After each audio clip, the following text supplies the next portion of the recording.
என்பதுடன் மேலான தமிழ் பெருங்குடி மக்களே, உங்கள் அனைவருக்கும் மேலரசம்பட்டு சமூகத்தின் பணிவான வணக்கங்கள். அன்பு உறவுகளே, நம்முடைய சேனலை நீங்கள் பார்ப்பது இதுவே முதல் முறையாக இருந்தால் நம்முடைய காணொளிகள் தொடர்ந்து உங்களுக்கு வர வேண்டும் என்றால் உடனே சப்ஸ்கிரைப் செய்து கொள்ளுங்கள். தொடர்ந்து நம்முடைய காணொளி பற்றின உங்களுடைய மேலான கருத்துக்களை கருத்துரை பகுதியிலே தவறாமல் பதிவு செய்யுங்கள். அன்பு உறவுகளே, வாருங்கள் இப்பொழுது காணொளிக்குள்ளே செல்லுவோம். இந்திய தேர்தல் ஆணையம் வெகு விரைவில் 2024 நாடாளுமன்ற தேர்தலுக்கான தேதியை அறிவிக்கும் என்று எதிர்பார்த்து காத்திருக்கிறார்கள் அரசியல் கட்சியின் தலைவர்கள்.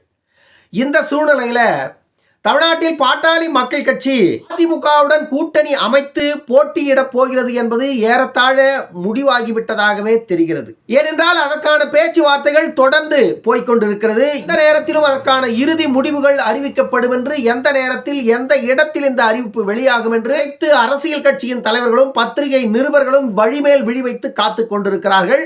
மருத்துவர் ஐயா அவர்கள் இப்பொழுது சென்னையில் முகாமிட்டு இருக்கிறார். ஆகையால எந்த நேரத்திலும் அதற்கான அறிவிப்புகள் வெளியாகும் என்று எதிர்பார்த்து காத்து கொண்டிருக்கிறார்கள்.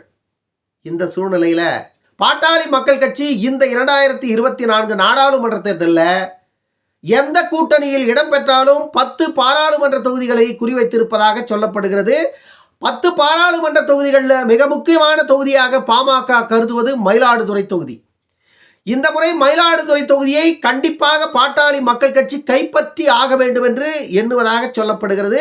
அதற்கு மிக முக்கியமான காரணம் என்ன அப்படின்னா, டெல்டா மாவட்டங்களில் மிகவும் அடர்த்தியாக பெரும்பாலாக அங்கு எம்பிசி மக்கள் தான் வாழ்ந்து கொண்டிருக்கிறார்கள். மிகவும் பிற்படுத்தப்பட்ட மக்களின் வாழ்வியல் உரிமை மோசமாக பறிக்கப்பட்டு கொண்டிருக்கிறது இந்த மயிலாடுதுறை மாவட்டத்தில்.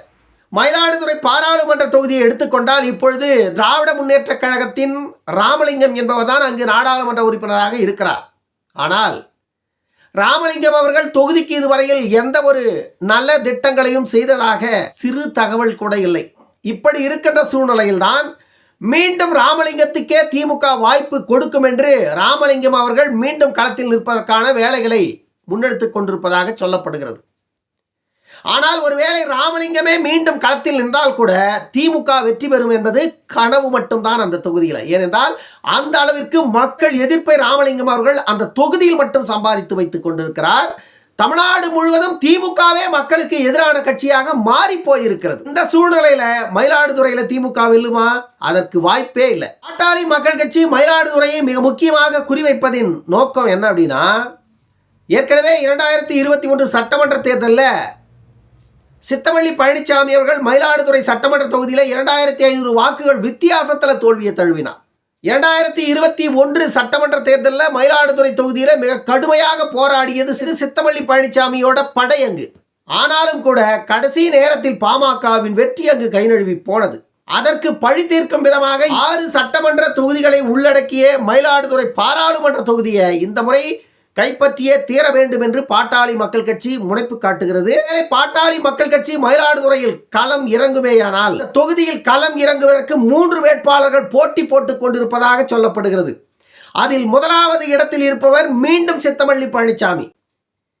சட்டமன்றத்தில் போட்டியிட்டு தோல்வியை தழுவிய சித்தமல்லி பழனிசாமி மீண்டும் நாடாளுமன்றத்தில் நான் தான் போட்டியிடுவேன், எனக்குத்தான் பாராளுமன்றத்தின் சீட்டு வேண்டும் என்று மருத்துவர் ஐயாவிடம் ஒற்றை காலில் நிற்பதாக சொல்லப்படுகிறது. அவருக்காகத்தான் மயிலாடுதுறை எப்படியாவது பெற்றாக வேண்டும் என்று பாட்டாளி மக்கள் கட்சி முனைந்து கொண்டிருப்பதாக சொல்லப்படுகிறது.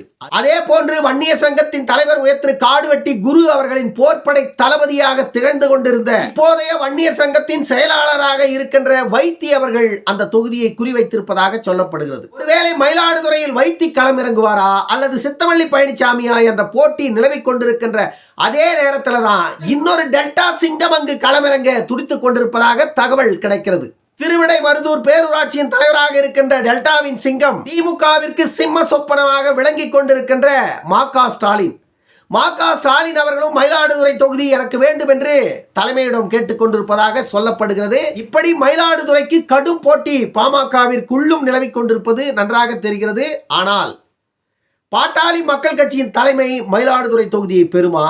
ஒருவேளை மயிலாடுதுறை பாட்டாளி மக்கள் கட்சி பெற்றால் அந்த தொகுதியில் களமிறங்க போகின்ற வேட்பாளர்கள் இந்த மூவரில் யாராக இருக்க முடியும் என்று நீங்களே கருத்துரை பகுதியிலே வெளியிடுங்கள் அன்பு உறவுகளே. அதே போல் இன்னொரு விஷயத்தையும் நாம் கவனிக்க வேண்டி இருக்கிறது. இந்த மயிலாடுதுறை தொகுதியில் மயிலாடுதுறை தொகுதியில நாம் தமிழர் கட்சியின் சார்பாக ஏற்கனவே காளியம்மாள் அவர்களை அறிவித்து இப்பொழுது அவர் தேர்தல் களத்தில் அனல் பறக்க பிரச்சாரத்தையும் செய்து கொண்டிருக்கிறார். இந்த சூழ்நிலையில ஒருவேளை பாட்டாளி மக்கள் கட்சி மயிலாடுதுறை தொகுதியை பெற்றால் பாட்டாளி மக்கள் கட்சிக்கும் திமுகவிற்கும் நேரடி போட்டி இருந்தாலும் கூட காளியம்மாள் அவர்கள் திமுகவிடம் இருந்து ஓட்டை பறிக்கின்ற வேலையை கச்சிதமாக செய்து முடிப்பார். இந்த வேலையை காளியம்மாள் செய்தால் அது பாமகவிற்கு அற்புதமான ஒரு வெற்றி வாய்ப்பாக அமைந்துவிடும். எது நடக்க போகிறது களத்தில், வெற்றி பெறப் போவது காளியம்மாளா பாமகவா திமுகவா என்பதை 2024 தேர்தல் களம் நமக்கு சொல்லிவிடும்.